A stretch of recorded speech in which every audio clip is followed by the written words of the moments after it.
Today, y'all, we've got a very, very special guest that we are super excited to chat with, and that is going to be Greg Nuckols. Greg has a master's degree in exercise and sports science and also held all-time world records in powerlifting. He's written for tons of major magazines and websites, including Men's Health, Men's Fitness, Muscle and Fitness, Bodybuilding.com, and T Nation. He previously worked with Juggernaut Training Systems as a chief content creator, and he was also co-founder of Mass Research Review. Fast forward to present day, Greg is founder of Stronger by Science, where you can stay up to date and find short, skimmable summaries of the latest exercise and nutrition research. He's also involved in a really cool macro tracking app called Macro Factor that we're super excited to talk and share about today. Thanks for coming on the show, Greg. Yeah, thanks for having me. Yeah, thank you, Greg. We're super stoked. We would just love to get started by getting to know a little bit more about you and your background. I think a great starting point would be, how did you get started in powerlifting? So I was very into sports growing up. I'm like 5'10" on a good day. Just a fun little fact about humans. You're like half an inch taller when you wake up than when you go to bed, just because your spine is not under like gravitational forces. And so Really? the discs get slightly more hydrated. They stretch out a little bit. And then you stand up, you move around, and some of that fluid in your discs just kind of gets squished out. And so you're like half an inch shorter when you go to bed than when you wake up. So yeah, I'm 5'10" first thing in the morning. Spend most of the day at like 5'9.5". But I claim that 5'10". I'm definitely claiming 5'9" now, man. You better be. Alex gonna be rounded up. Shit. So basketball was my main sport. I'm somewhat vertically challenged, but I was a pretty good jumper, and so I could, at my best, like throw down a dunk if I got like the perfect alley-oop. But I wanted to put maybe like 3 or 4 more inches on my vertical so I could like throw down in a game. Probably not in traffic. Like I was probably never going to put anyone on a poster, but like I really just wanted to be able to dunk on fast breaks. So I was working with a coach at a local gym. This was summer between freshman and sophomore year of high school. And during that same summer, football camp came around, and I got like a very, very scary concussion at football camp. I got a lot of concussions, but this was one of the ones where like had to go to the hospital. The doctor was like, if you take another shot like that, you might die, or you'll probably deal with like very serious like brain issues for kind of the rest of your life. Probably shouldn't do like sports with a contact component ever again, but definitely not for the next 6 months. So that was already going to make me miss tryouts for both football and basketball, which at the time was devastating to me. I've been working with a trainer at this local gym, and as luck would have it, do you guys know who Travis Mash is? Oh, yeah. Yes. Yeah. Alex used to work for MASH. Oh, sick. Hell yeah. That's how I kind of found who you are, because through Travis. Yeah. Yeah. So Travis was also just coaching at that same gym at the time. So I went back to the person who had been training me, Levan, and I was just like, Levan, we probably shouldn't keep working together, because I was doing this for basketball, and I already can't play basketball this coming season. And just with like high school sport politics, like if I don't play sophomore year, it's going to be very challenging to make the team junior year. So like, I don't know. And like training's expensive, and my parents already weren't crazy about the idea of paying for that in the first place. So I was like, I was very upset about it, but like Travis was also there at the time. He pulled me aside and he was like, "Hey, Greg, I've seen you around here. I've seen you lifting. And I think you're better at lifting weights than you are real sports." And Travis would know too. So yeah. So he was like, "There's this sport called powerlifting, and I think you would be good at it." Turned out he was correct.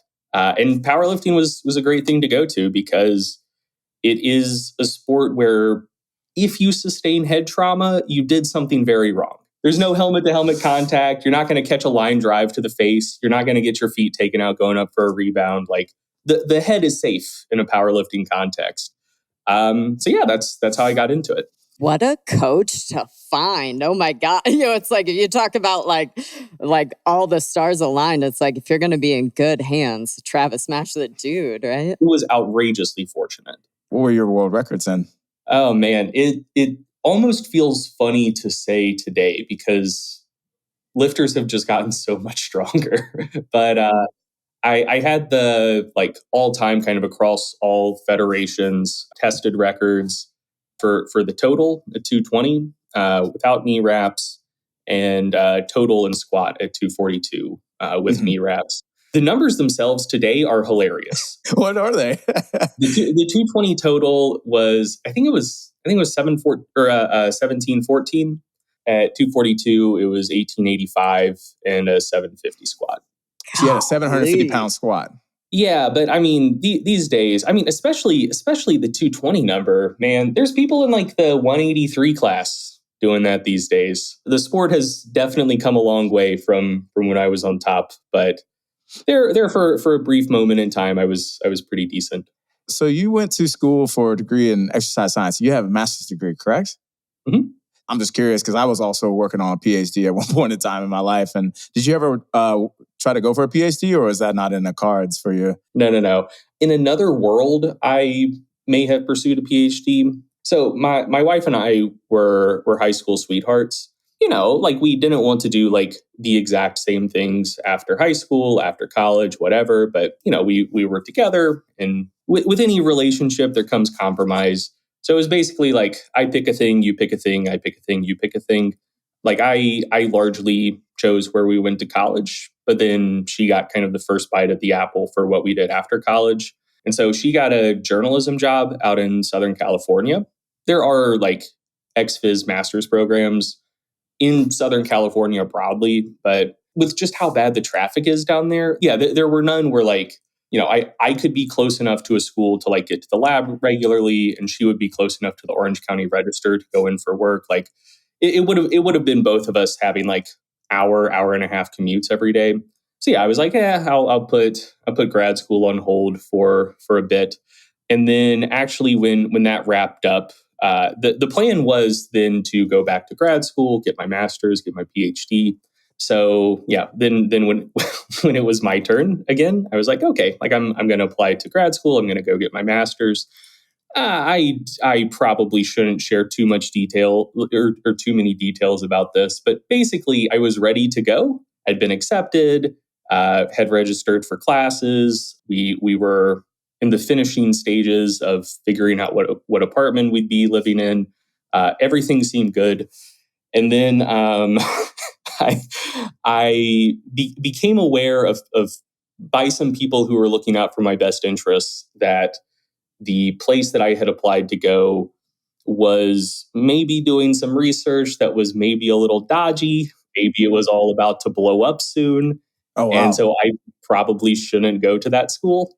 And at that point, it was too late to apply anywhere else for that same academic year.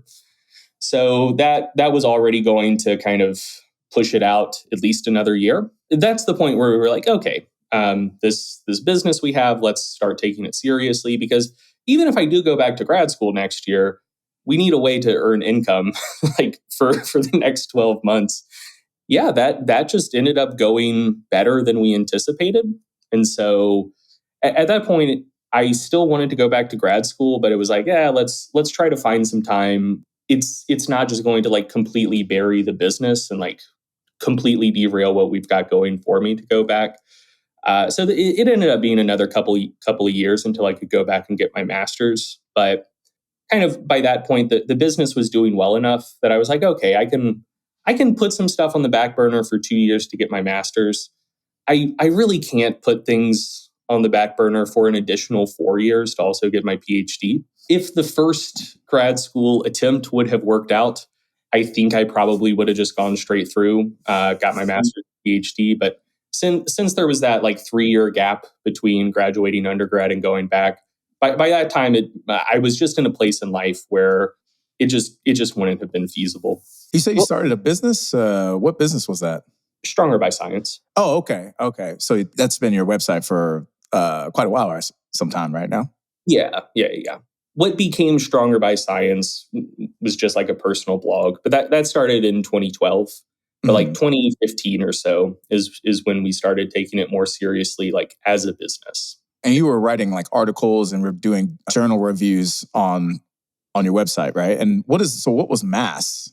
Mass is like it's like a magazine basically. Like it's a digital subscription product. So it was initially me, Eric Helms, and Mike Zordos.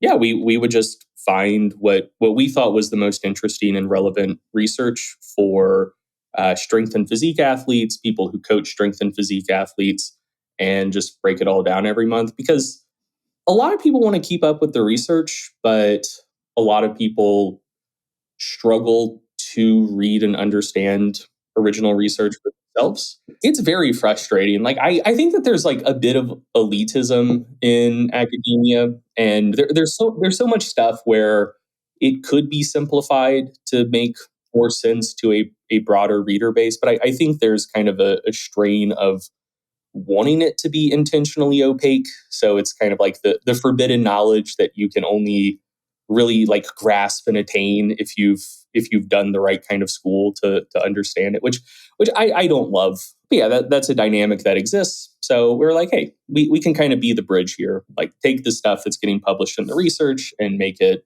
more understandable for everyone else. Well, and I think that's so powerful, right? Because it's like the hardest problem is when you're doing research studies, you can kind of tilt it to say, or, to get certain results and therefore ride with it. But mutually, it's like, hi, I'm a coach. I want to stay up to date on what science and what the research says about nutrition, about, women's health and hormones, about strength training and all this stuff. But mutually, hey, I don't want to go read, an 11 billion page Bible. Or sometimes too, it's like when you look at certain studies come out and you're like, well, cool, the sample size was 10 people, or maybe it wasn't even studied on human people and we're looking at animal studies. And so it gets so weird, especially on social media, because it's like you'll see people picking and choosing and then kind of using stuff for their own agenda. And it's like, yo, but if you actually look into this, like, do not pass go, don't collect $200, right?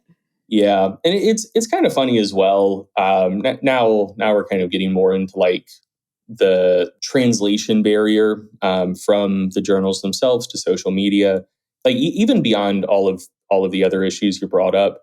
One of the issues that I think a lot of people have when they do try to do their best at keeping up with the research, if they're a non-academic and don't have just gobs of time on their hands to see everything that's getting published, I think a lot of people get a relatively slanted view of what like a body of research says in a particular area, because what they find out about it. So they want to keep up with the science. They find social media like influencers, writers, whatever that write about research.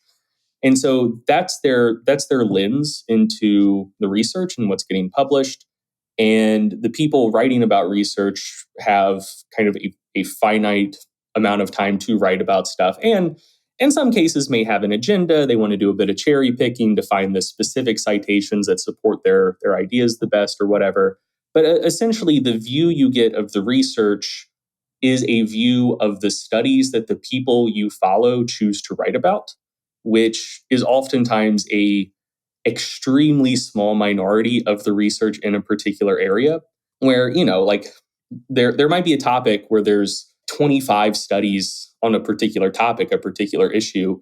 But if someone is just kind of skimming along the surface on social media, trying to keep up with this body of research, they may only hear about 4 of those studies in total, because those are the only 4 that people on social media have chosen to write about. It gives a relatively narrow and distorted view of what's out there. So one of the things that we tried to do in Mass was generally like frame articles around a single study that had been published, but then kind of in the interpretation section, do like a mini systematic review to say like, hey, here's what this new article found. But there's also a lot of other research on this topic. So just kind of like briefly, here's a summary of all of the stuff, including things that confirm and support the findings of this present study, but also stuff that like disagrees with it. And here are the unresolved questions still. If there's one thing that I think you should take away from someone talking about science, it is just like a decrease in confidence about things. typically, which conflicts a lot with just the general dynamics of social media, where people are looking for answers to questions. With science, it's much more like if you get an answer and you're doing it right, that should generate 5 more questions. So you kind of have gradually increasing levels of certainty about narrow things, and then a broader understanding of more and more things that you should be uncertain about. I don't think that's the type of takeaway most people get. Like they want to treat the academic research like a recipe book almost, where it's just like, this is fact. Like this is the truth. yeah, and if you just follow these 10 little steps, these like evidence-based guidelines or whatever, like that will give you optimal training. And it's like, no, that's just not how it works.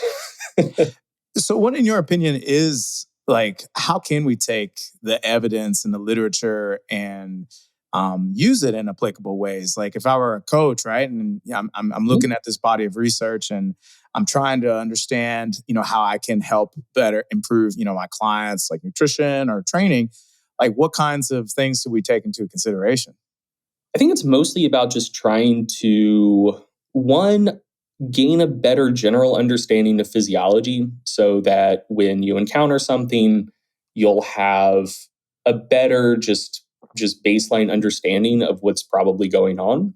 And then two, I think more than anything about kind of giving you more tools in your toolkit and helping you figure out what directions to troubleshoot things in.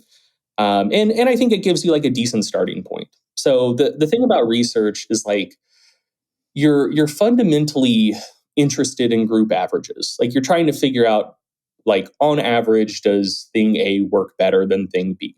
But like human beings aren't averages. Like I'm sure both of you can think of like multiple times where you've been coaching people for a while, you've done a lot of experimentation yourself to figure out kind of a general approach to training that produces pretty good results for most people most of the time.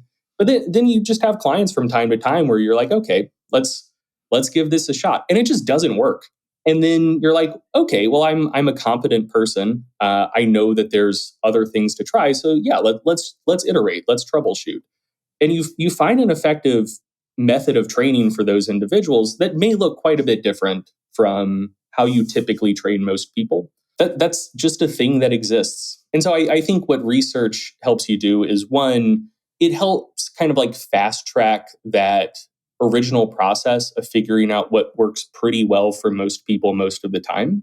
But then it also just gives you a wealth of options to draw upon, where if the thing that the research suggests works best doesn't necessarily produce the results for an individual that you hope it will, you also just have this huge toolkit of other things that the research suggests also work. Like maybe not on average quite as well, but also do tend to be effective.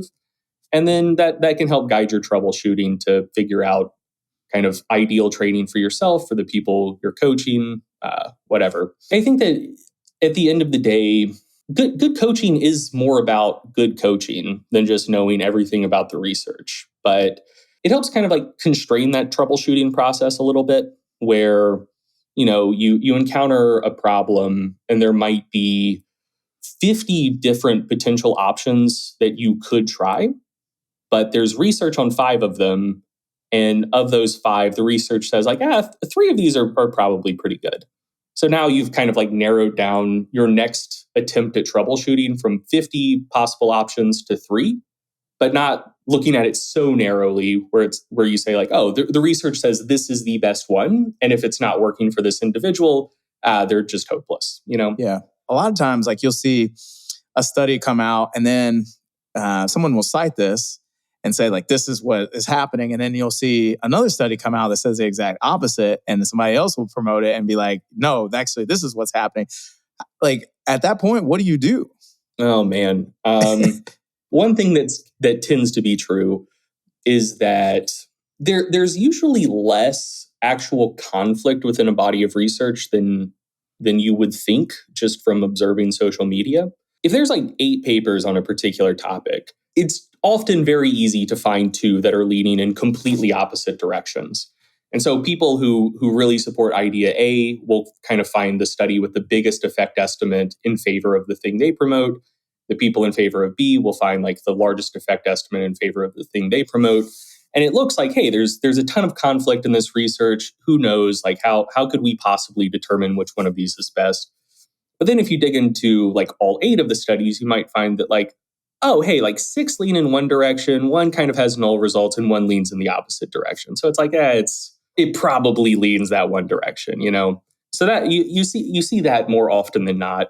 When that's not the case, and it's like there are only 2 sub studies on a particular topic and they say different things, yeah, just wait for more research to get published. Like you should never have too much confidence in a single study. Like no matter what. If we lived in a world where you could have like large long-term representative studies with samples in the hundreds or thousands, and it's like, okay, like that is probably pretty robust and generalizable. But if you're dealing with like 8, 10, 12 subjects per group, just like basic like sampling variability, you know, like you're drawing a relatively small subsample of the broader population. And like if the numbers are small enough, you could just get a very unrepresentative subsample, which means that your results probably aren't particularly generalizable. Or like, you know, it could be like any number of other just characteristics of the studies themselves that are actually driving the findings rather than some sort of like kind of core physiological thing that's like a more robust differentiator. The first study on a particular topic tends to have unrepresentative results. Yeah, it makes sense because it's also never been reproduced either. Right. Yeah. So a great example of this is with concurrent training and the idea of the interference effect. You know, I'm sure everyone has heard that like if you just lift weights, you'll probably build more muscle, build more strength than if you lift weights and also do a decent bit of cardio at the same time. That idea is called the interference effect, that the cardio you're doing interferes with the adaptations to resistance training. The first study on that topic was by Hickson from 1980. It took untrained people, put them through a pretty tough training routine, like lifting routine, and also like a pretty tough, pretty high volume cardio routine as well. And what you generally saw is the group that was just doing resistance training over the course of the entire study gained more strength. I don't know if that one assessed hypertrophy. I don't remember for sure. I don't think it did. And yeah, the resistance training only group gained considerably more strength than the resistance training and cardio group did. So yeah, people looked at that and said, "Oh, hey, we're looking at concurrent training. We're going to call this the interference effect.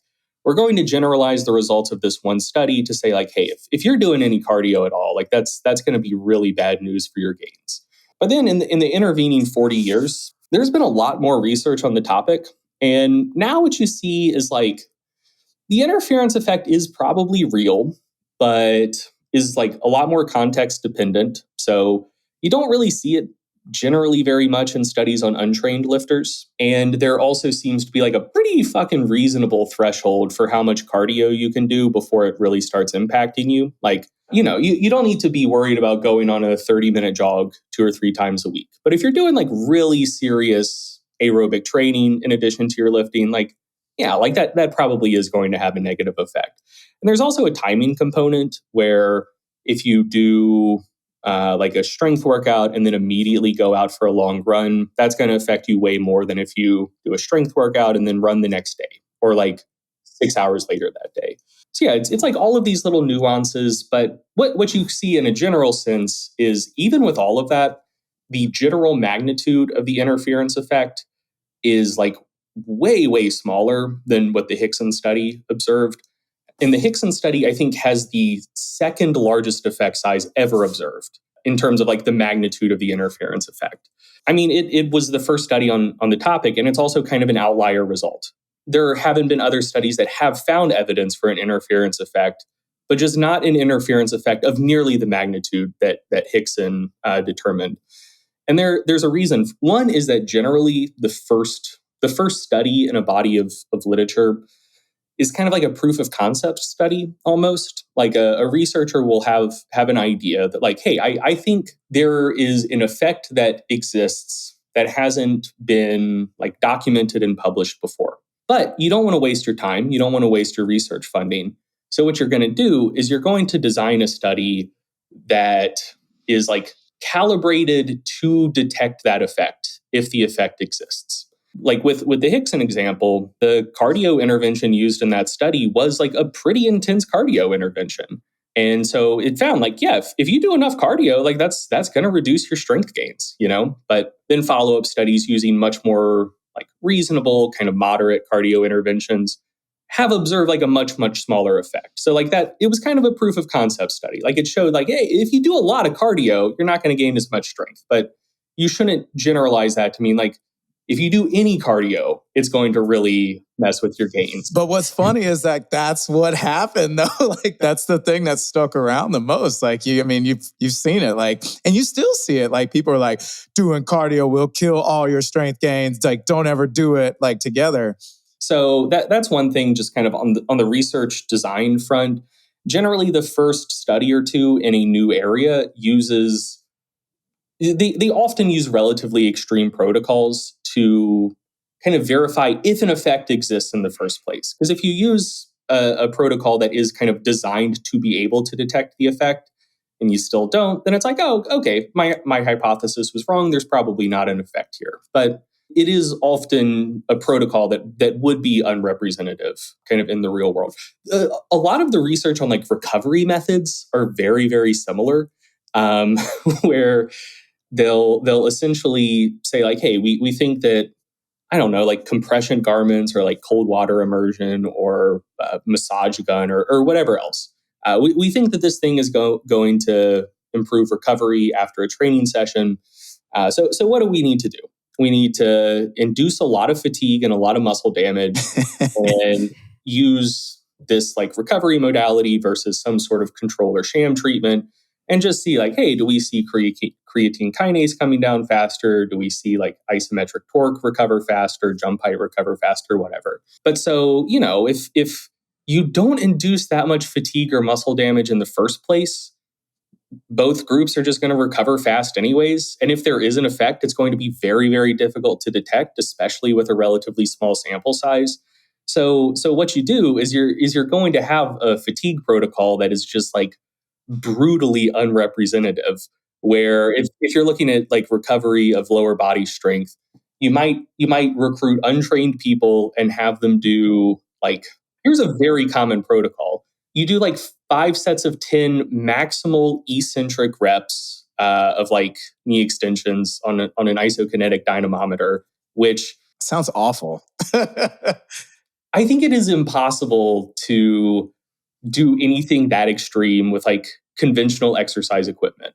Like you're doing like 10 super maximal eccentrics, resting like 2 minutes, running it back 5 times. For folks who are like completely untrained and would be fucked up by just doing like 3 sets of 5 squats with the bar. Hey, but they signed that waiver. They're getting paid for it though. This super maximal eccentric protocol that's like kind of medieval in the first place. And then just to make sure we did the job, you're going to do a bunch of like drop jumps as well. Like just to really make sure we've absolutely mangled your quads. And then, you might see recovery of basic muscle function after like 6 days with the recovery treatment versus like 9 days with the placebo or sham treatment. If it's taken you a week to recover in the first place, like it was a shitty training session, like that's not representative of the real world. But yeah, so that's something where you're calibrating a study to be able to detect an effect if one exists. But then it's like, hey, if this effect is real, would it still be relevant with a more kind of reasonable training protocol?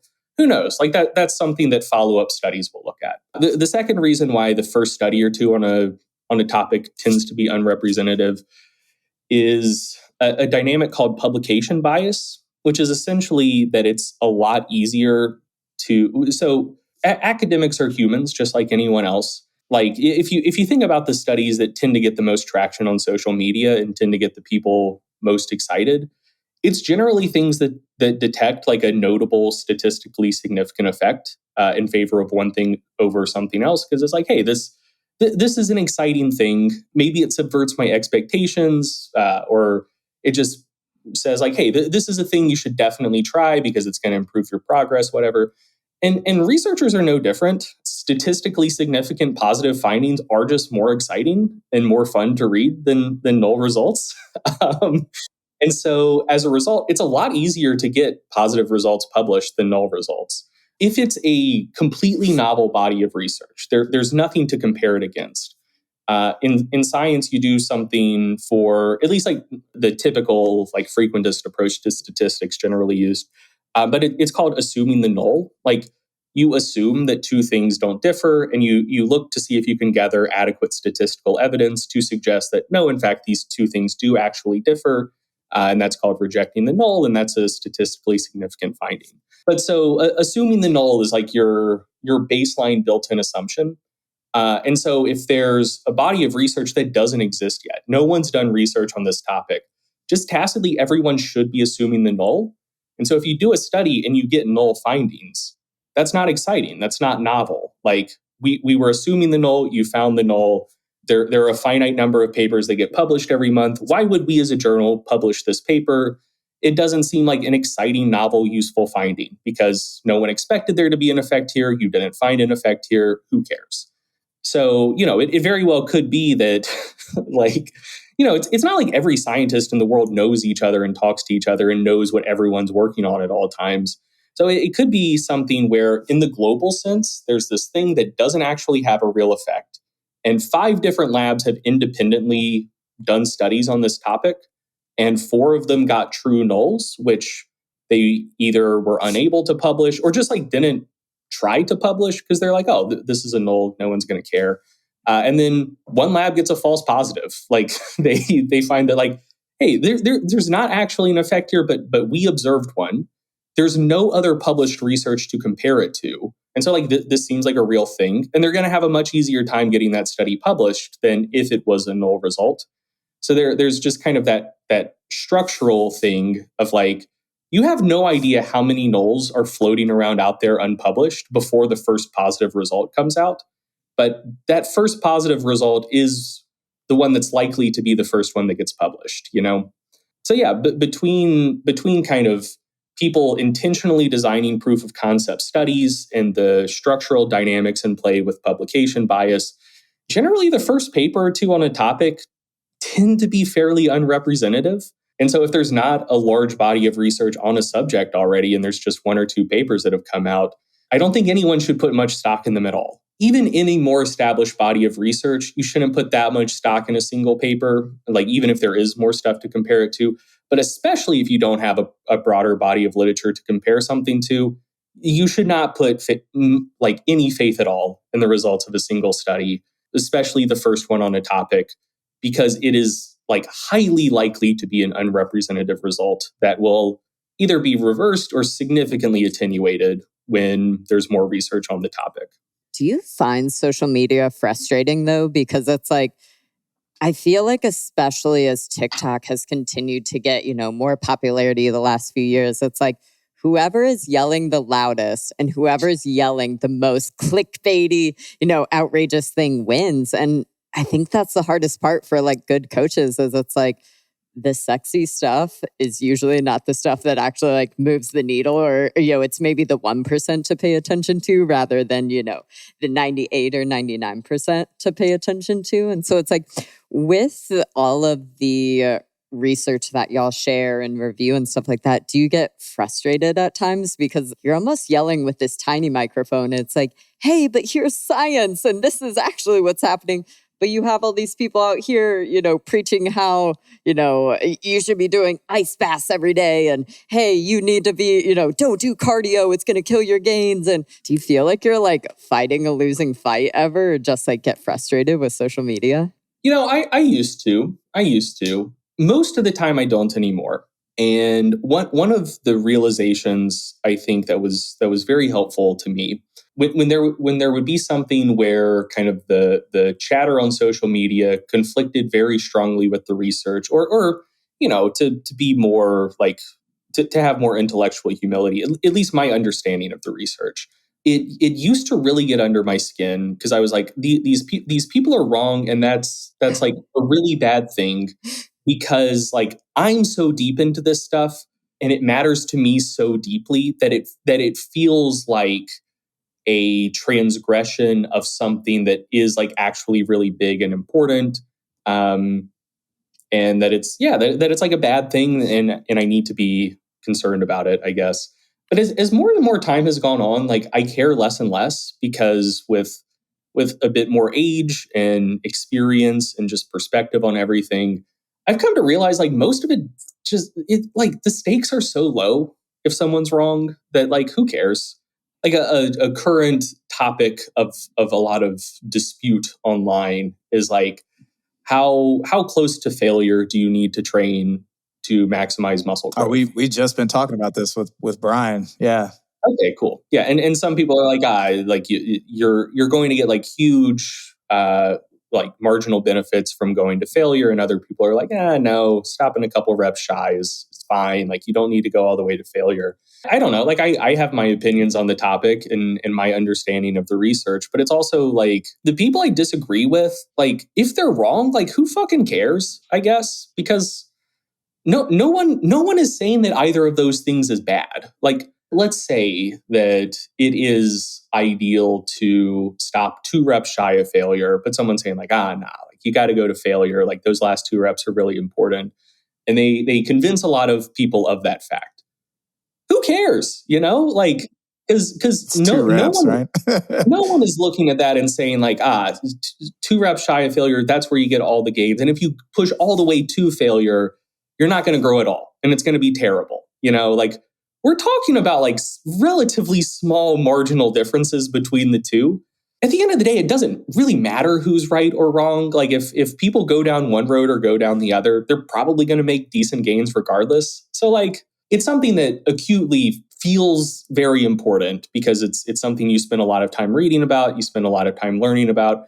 You might have like deeply held opinions on those topics, but the cost of you being wrong or someone else being wrong is such a trivial cost that I can take a step back and be like, I think there are a lot of people wrong about this on the internet, but like if they're wrong, it doesn't matter. Like ultimately at the end of the day.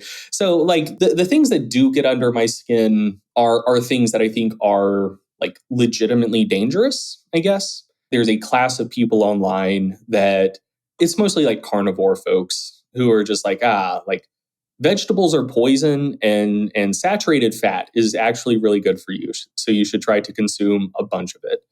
And like, that's not going to put anyone in the ground today. But like, I know the data on that. Like that's going to that's going to have a measurable impact on the number of like person years their audience is going to live. I think that's like bad and dangerous, and stuff like that does get me fired up. Like it does get under my skin because there are real stakes. Like if you're very wrong on one of those topics and you convince a lot of people, like they might live like 5 years less than they would have otherwise. Like that's tragic. Like that sucks. If people are doing like linear periodization instead of undulating, like they both work, like who cares? So most of the actual like lifting disagreements don't bother me nearly as much as they used to. I think it's just such a weird dance as a coach because it's like you're trying to direct your clients and your people of like, hey, these are the things to pay attention to and these are the things that are important.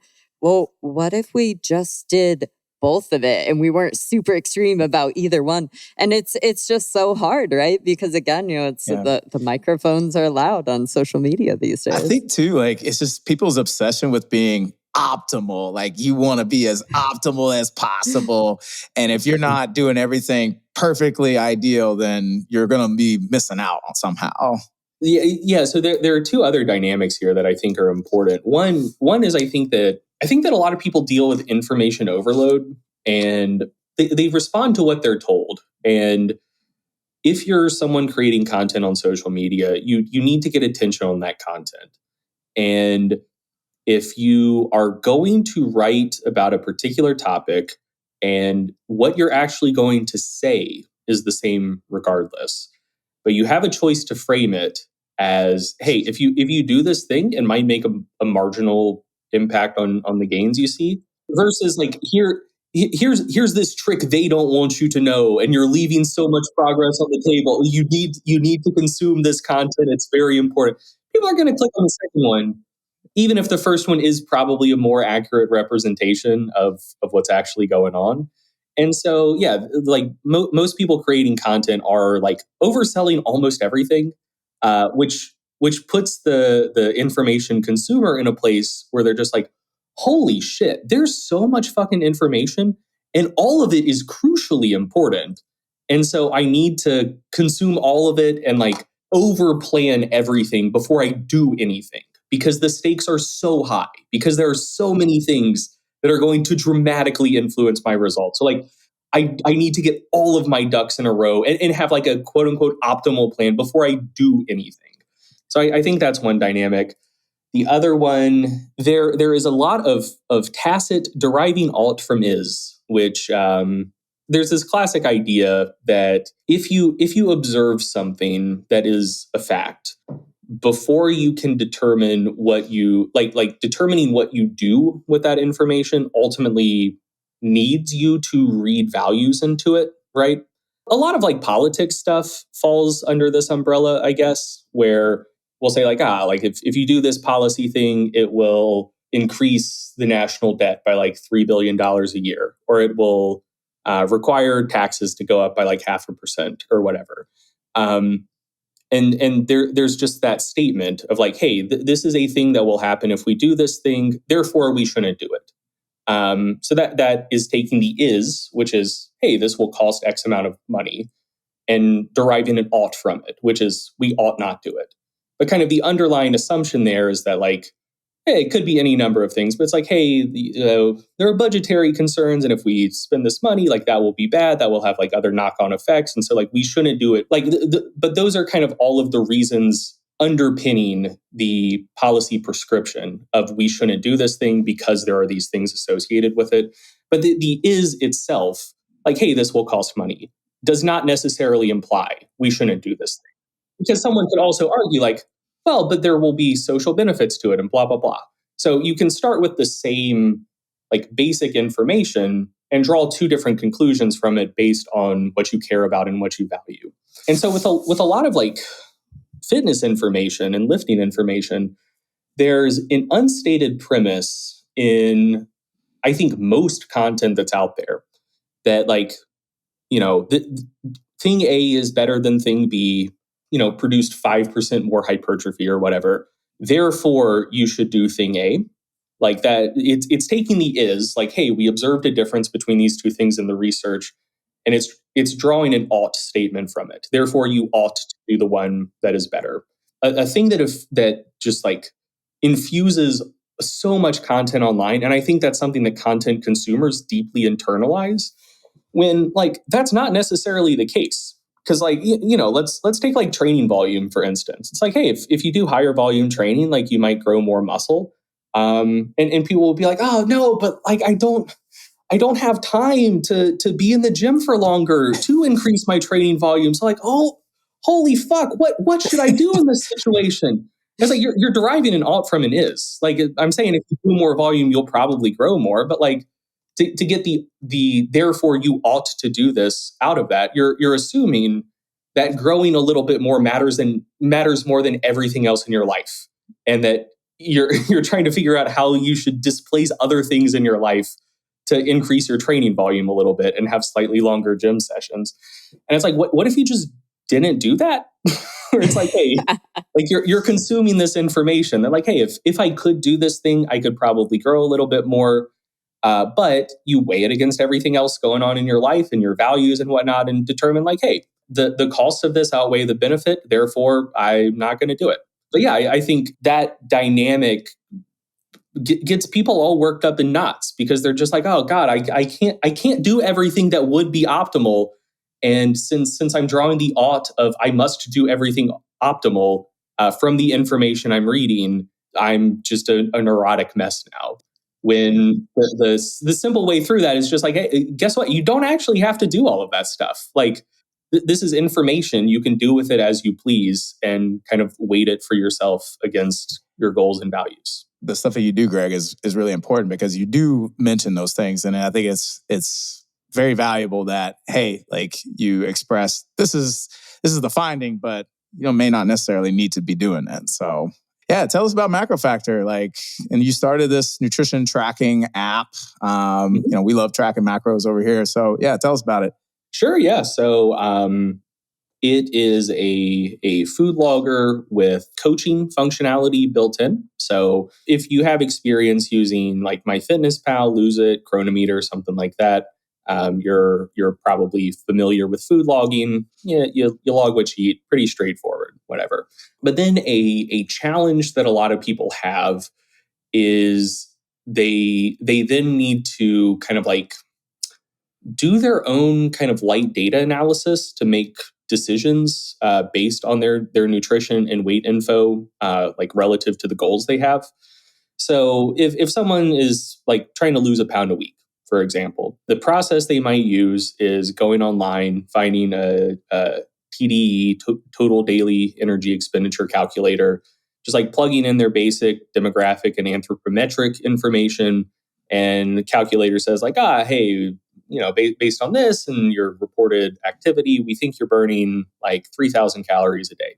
And then you do some more reading and you find that like, a pound of fat's about 3,500 calories. So if this calculator says I burn 3,000 calories a day, I need to eat about 500 calories a day less than that to lose a pound a week. So like, yeah, that's what I'm going to do. 2,500 calories, let it ride. And then like maybe they try that and it just like doesn't work for them. Either they're not losing weight, or maybe they're losing weight way too fast and they're like very hungry and fatigued all the time. And then the ball's kind of in their court. It's just like, hey, what am I going to do with this information? Like how am I going to change my intake targets to figure out how I can actually like reasonably and accurately pursue my goals and not just go from kind of like binging to crash dieting back and forth over and over again. And like that process of like figuring all of that out for yourself isn't the most complicated thing in the world, but also we tend to be emotional, and like most coaches' worst client is themselves.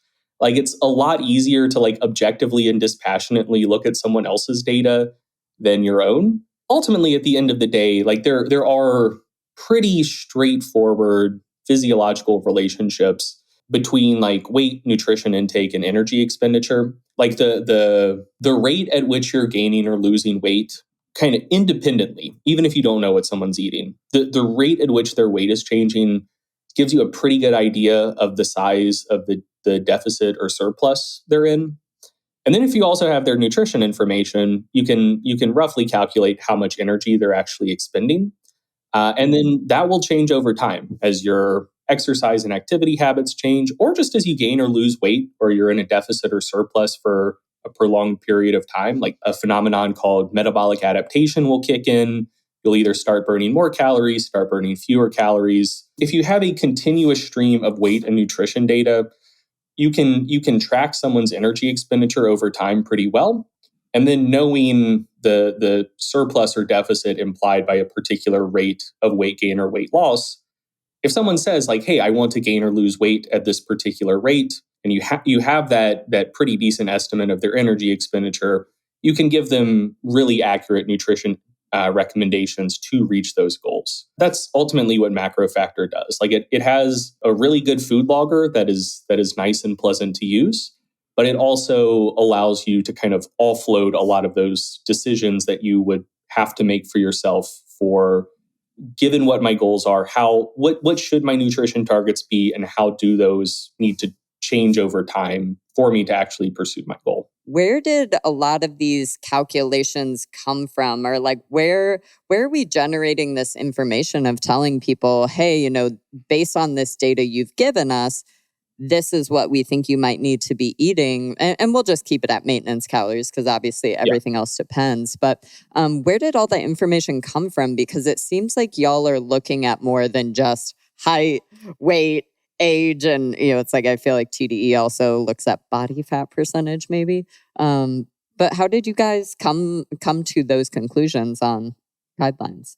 There are two elements here. One is how we generate kind of those initial estimates and those initial recommendations, and we don't do anything too crazy for that. I mean that is basically the same as like an online TDE calculator, because we don't already have a historical stream of your weight and nutrition data. So we were intentional about, especially for lifters, like not trying to lowball them. So there are, God, probably 30 or 40 different equations you could use to estimate someone's basal metabolic rate based on stuff like height, weight, sex, age, body composition, whatever. And they all tend to perform like pretty similarly. And the one that we went with was the 1980 version of the Cunningham equation, which the reason we went with that is for the broader population, its performance is, pretty similar to just about any other BMR formula. But a paper by Tinsley and colleagues, I think from 2019 or so, was looking at how a bunch of different equations performed, particularly in a subsample of like pretty highly trained lifters. And the 1980 version of the Cunningham equation, and I believe the Tin-Hoff equation, which I've never seen anyone use. Like it's just kind of like sitting in the literature and rarely gets cited, and I don't see any online calculators using it. But it's pretty similar to the Cunningham equation. Those were the two that performed the best. And one of the reasons for that is the Cunningham equation is one of the few that uses like a direct estimate of lean mass. So most of them don't include like body composition data to estimate BMR. They broadly work on the premise of just feeding a bunch of stuff into it that will correlate with body composition. So if you know height, age, sex, weight, those things should put you kind of in the right general ballpark for how much lean mass someone has. But then if someone is a lifter and has way more lean mass relative to their weight than someone in the general population, one of those equations that doesn't take body comp into account will kind of tacitly assume you have less lean mass than you do, and therefore tacitly assume your BMR is lower than it is. And then if you take a lower number and multiply it by an activity multiplier, like multiply it by anything, you're just like magnifying that error. If you say you're moderately active and that has like a multiplier of 1.5, but your BMR equation underestimated your BMR by 300 calories, then you're propagating that error. You're multiplying everything by 1.5. So that gets you a TDE estimate that's now 450 calories too low. Depending on your perspective, kind of equally good or equally bad for the general population.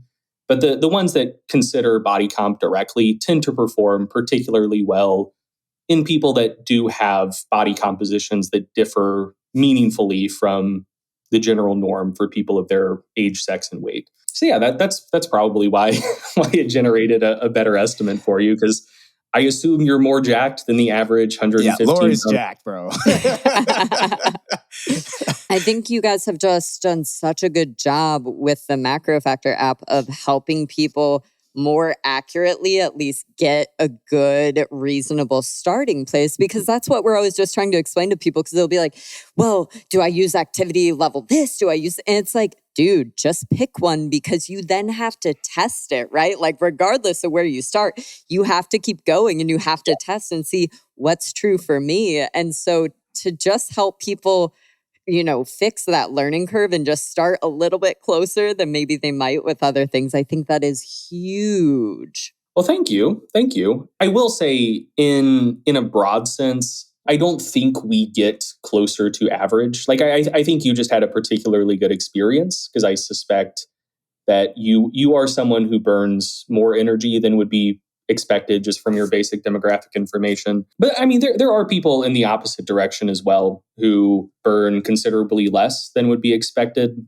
Yeah, so if they put in kind of the same information and got your estimate back, but maybe their TD is actually only like 1,800 calories a day, then they would say like, hey, why is Macro Factor fucking up here and saying I burn way, way more energy than I do? And like there is just like to be completely transparent, like that's a constraint that we and literally everyone else deal with. I don't think people realize how imprecise TDE calculators are, or even just like BMR calculators. Because I think with TDE, so just to back up a step, there are equations you can use to estimate your BMR, your basal metabolic rate, basically how much energy you burn just to keep the lights on.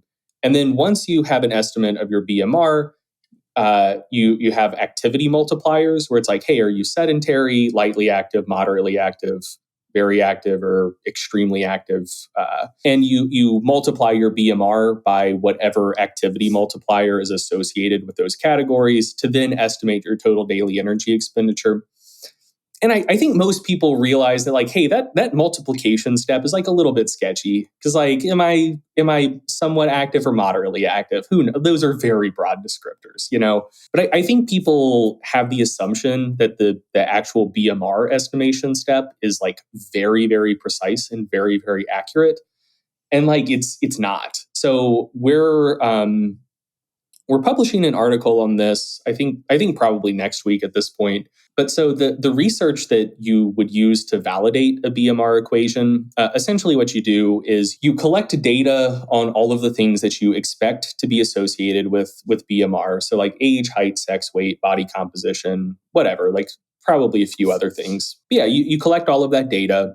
And then you actually measure people's BMRs using generally indirect calorimetry. Like you put the mask on, you measure gas exchange, like measure energy expenditure from there. And then you basically just build like a multiple regression equation to try to figure out like which of the variables we collected in which combination can get us the most accurate prediction of these measured BMRs. And there you go. Now you have a BMR prediction equation. But when you're generating a prediction equation like that, there's a step called validation. And when you're validating a prediction equation, you're looking to see two things. Yeah, you're looking to see three things, but two are relevant here. One is, on average, how close are your predictions to the actual like measured criterion? And the second is what is kind of the range of errors that can be generated by that prediction equation. So you would make what's called a Bland-Altman plot. You would have like a central line for the mean error, like above or below zero. And then you calculate what's called your limits of agreement, which is basically where is plus or minus 2 standard deviations of errors likely to fall for the extent to which the prediction differs from the actual measured quantity.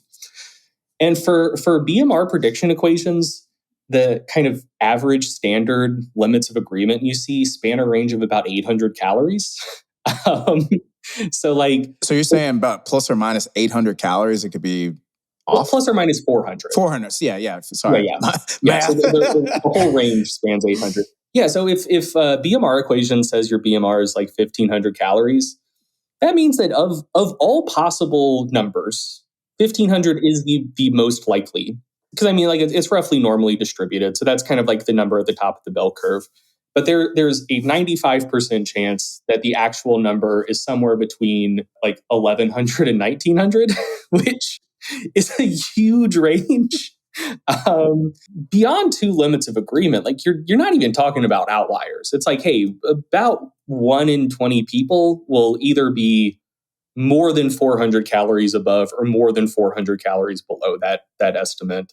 And yeah, so you're anytime you're trying to generate an initial estimate of someone's energy expenditure and energy needs, that it's gonna be a very rough process. And I think people expect it to be a lot more accurate and precise than it is capable of being.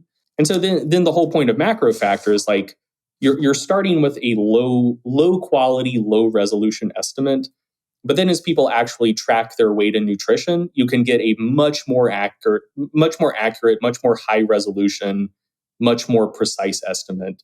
Where now instead of the number you're generating maybe being off by 400 plus calories, it's like, yeah, the number we're giving you should be probably within about 200 calories of what you should really be shooting for. Like you can't get rid of all error and all noise, but when you substitute really low quality estimates just from like BMR equations with much more precise estimates from your actual weight and nutrition data, you can just generate way better, way more precise estimates. One feature I love about the app is people log their weight, but then you have another, so you have the actual raw weight data, but then you have another graph which shows like what the actual true weight is, but y'all smooth it out.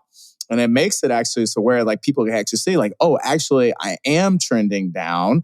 And this is actually what my estimated energy expenditure is and my estimated deficit or whatever it is. And now I can like almost back calculate what my energy expenditure, total daily energy expenditure is. And then, like you said, like the more you use it, the better that number gets. And so when I finished my cut, like I was able to just straight up look at the app and it said like, hey, this is what your maintenance is going to be. And then I just ate that and then boom, there it was, right? One of the biggest parts people get frustrated about is like, oh, like what should I do? Should I reverse diet? Should I go like, how should I go back after the diet? Well, you don't necessarily need to reverse diet if you know within good reason what your maintenance calories are. If somebody is not super consistent with tracking, and like I said, maybe it's like, oh, well, tracked on Monday, tracked on Tuesday, don't know what the fuck happened on Wednesday. Okay, I'm back on my bullshit Thursday.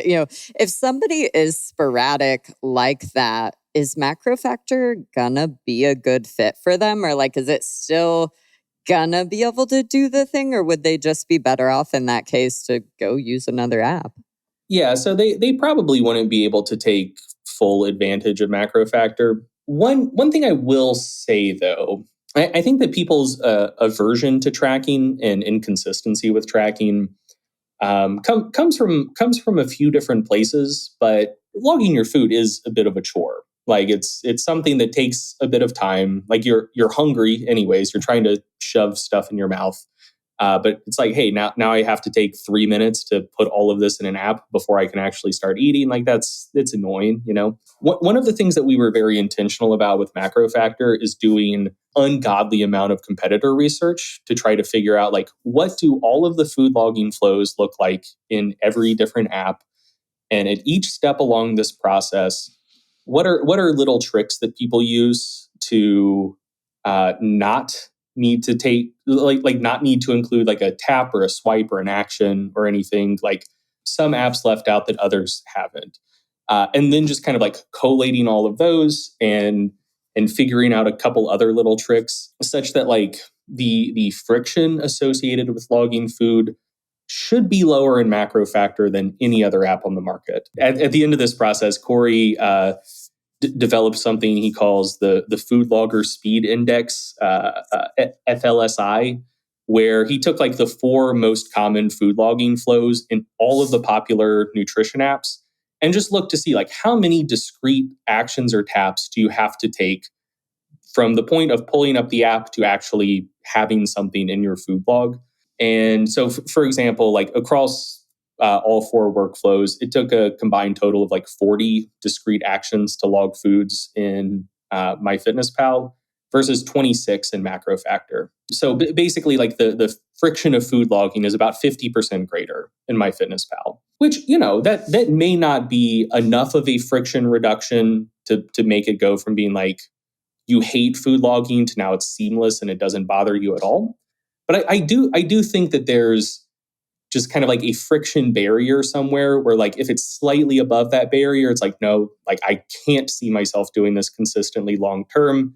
And if it's just like a little less annoying, but it's like slightly below that friction barrier, then it's like, okay, like this is reasonable. Like it's still not my favorite thing in the world, but like I can do it. Certainly not for everyone, but for a lot of people, I think Macro Factor's food logging workflows are enough more efficient than what they're used to that it takes it from being like above that friction barrier to slightly below.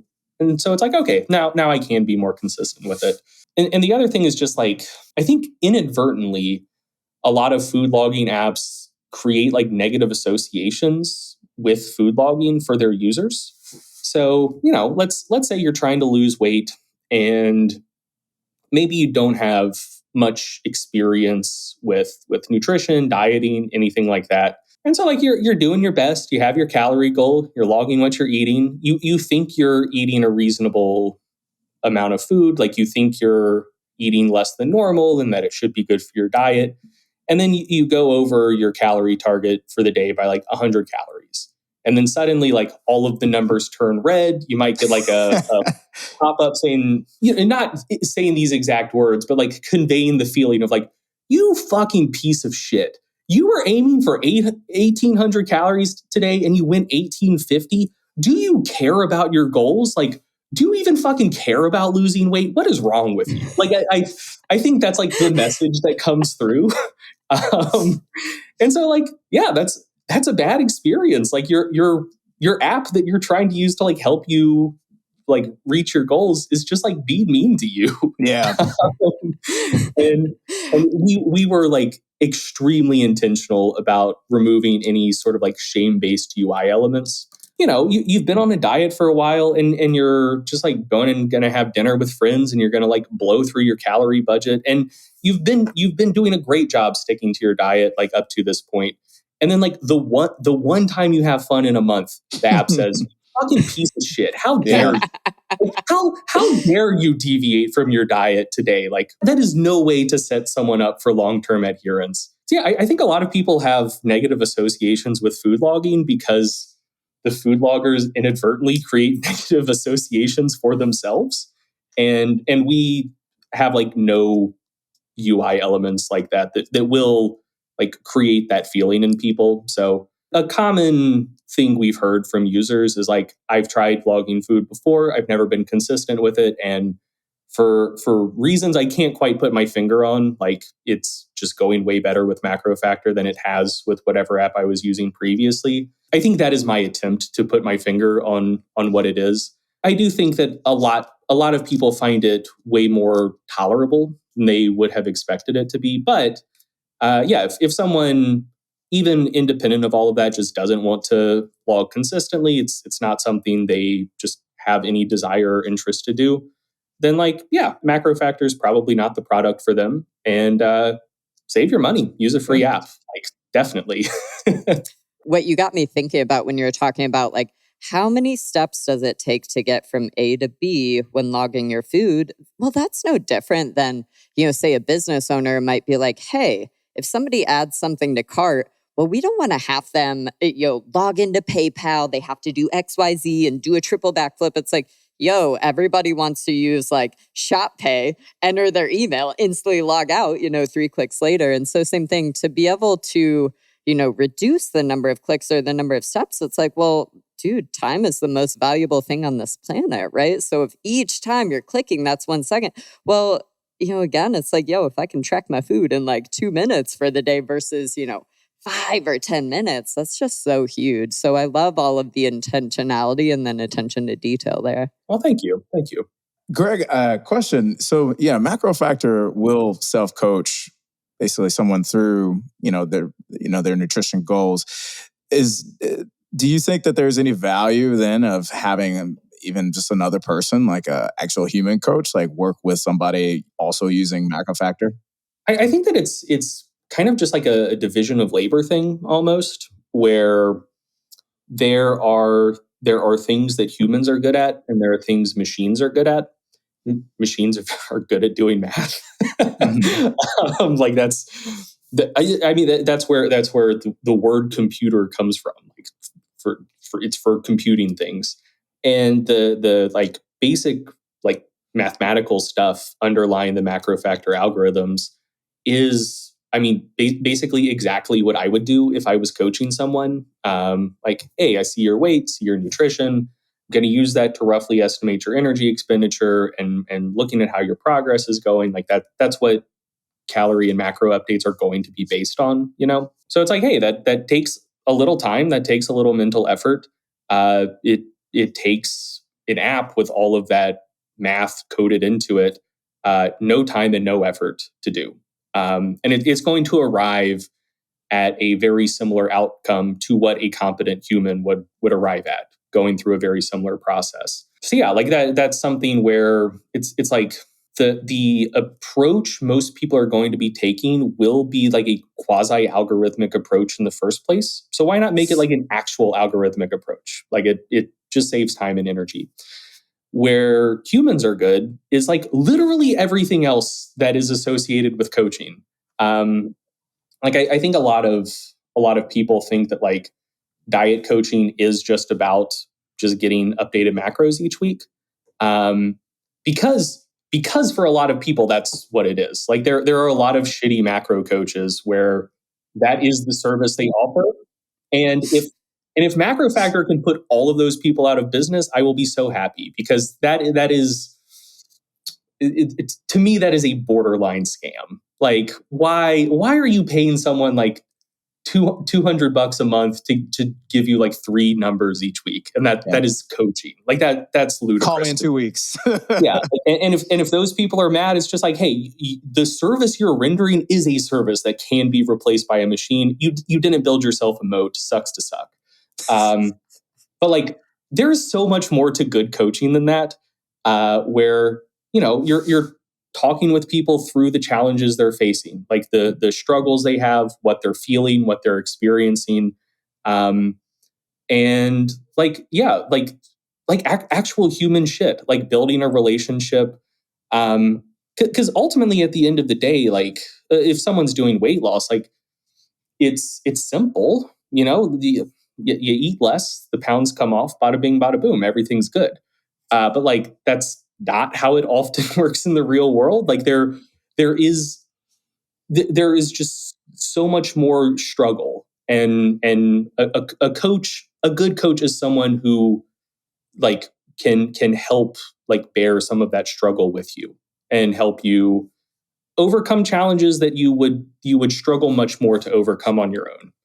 And like that's what humans are good at, So yeah, I don't think Macro Factor even comes close to replacing that, and I don't see how machines could, at least not any time in the foreseeable future. So yeah, I see it as like a division of labor thing, like letting machines do what machines are good at, letting humans do what humans are good at.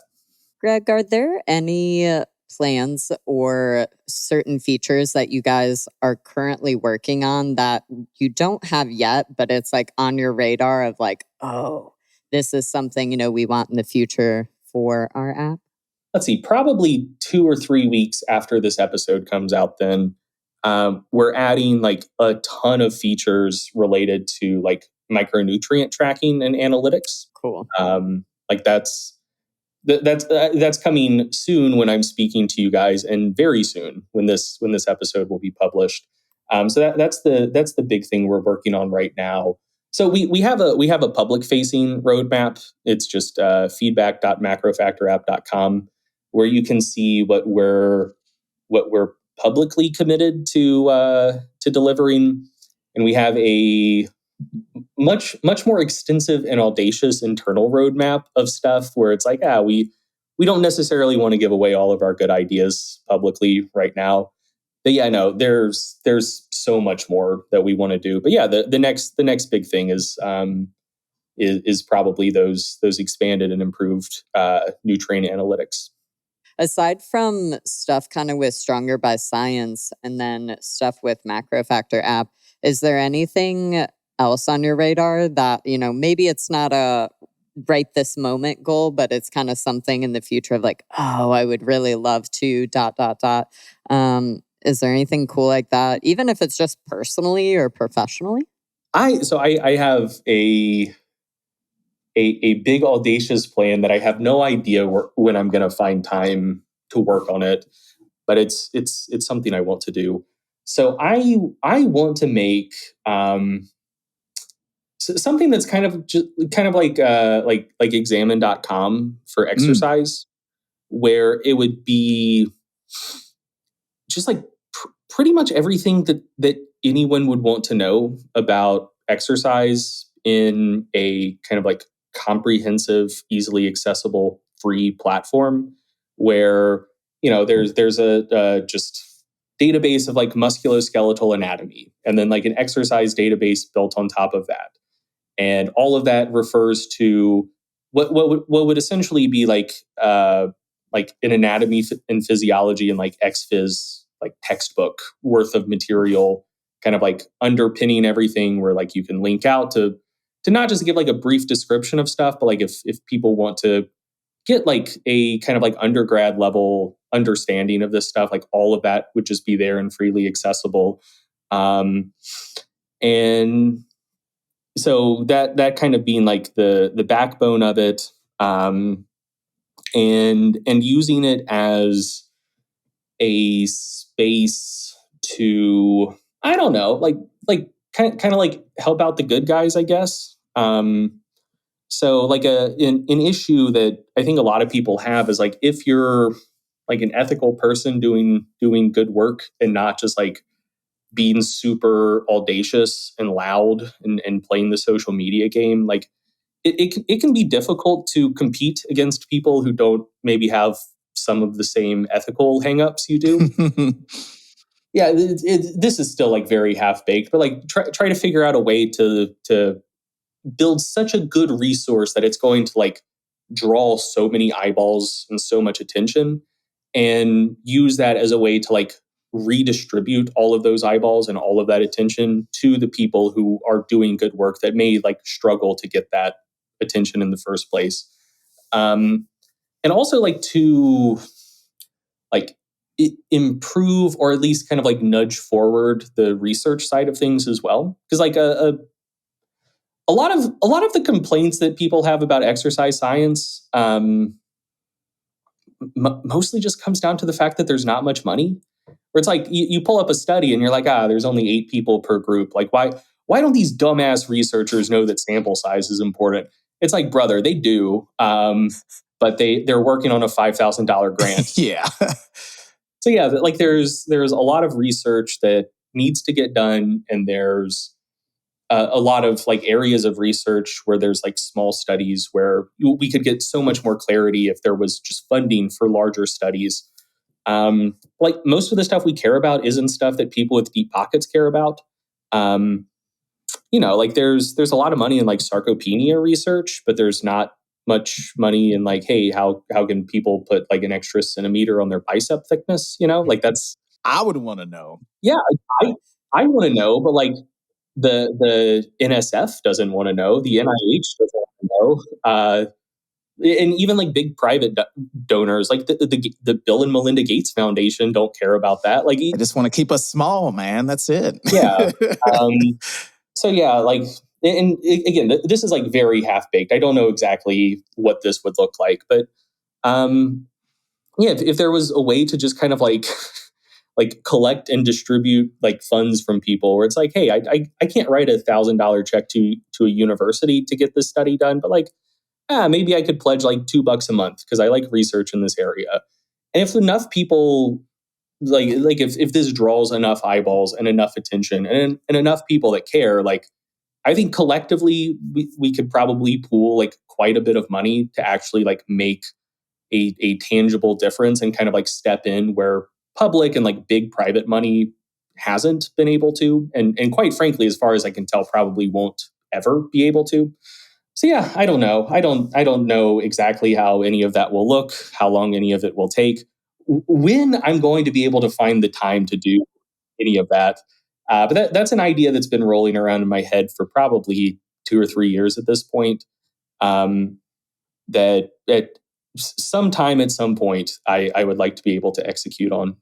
Well, for what it's worth, Greg, like even with the work that y'all do at Stronger by Science, it's like we love bringing up your stuff, when we're talking to the members that follow our training programs. And even, when Brian that writes our programming for Paragon Training Methods, it's like he's often referencing a lot of the, information that y'all share and review and stuff like that. So for what it's worth, it's like you guys are moving the needle in really big ways. And again, it's just like, there's not a lot of good people out there. There's a lot of people spewing bullshit and, spewing things that just, personally benefit them, but might be, harming people or pushing people in a less ideal direction. So I'm just so grateful for the work that you continue to do and, where you want to take things. Well, thank you. That certainly means a lot. Well, Greg, you want to tell everybody where they can find you on social media? Is there anything specific you'd like to plug for our people? Sure. So I'm very difficult to get up with on social media. I don't do too much of it anymore.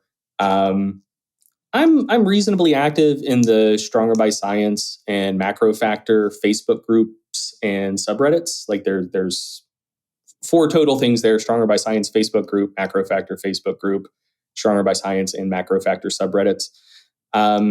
That's mostly where I am on social media. I don't post that much on my personal accounts, just publicly. So yeah, if you want to get up with me as an individual, those are probably the best places for it. For business stuff, macrofactorapp.com, strongerbyscience.com. And if you're listening to this podcast, I assume you like podcasts. And right after we get done recording here, the first episode of the next season of the Stronger by Science podcast, we are sitting down and recording that. So that is also a thing that exists that is coming back soon. And I think that episode should be out by the time this one is released. If they go to Stronger by Science and drop their email, they can go ahead and subscribe to basically get you guys in the inbox, getting you guys sharing, those little, skimmable research reviews. And then same thing, Macro Factor, I believe was a 7-day free trial, right? It's 7 days, but 14 days if you have an affiliate code. And if you just Google Macro Factor affiliate codes, you can find all of them. They're hosted on our website, so you can just kind of skim the list. I love that. Yeah, I mean we're not trying to keep the extra week free trial away from people, and we want we want people to be able to find affiliate codes easy. So like, yeah, sure, just Google it. They're all hosted on the website. Look and see like, hey, do I like any of the people that have a code? And if so, use one of them, get a second week free. And if not, you can just use code SBS. That will also get you a second week free. So, yeah. Well, thanks, Greg. Thank you, Greg. You're very welcome. Thanks for having me.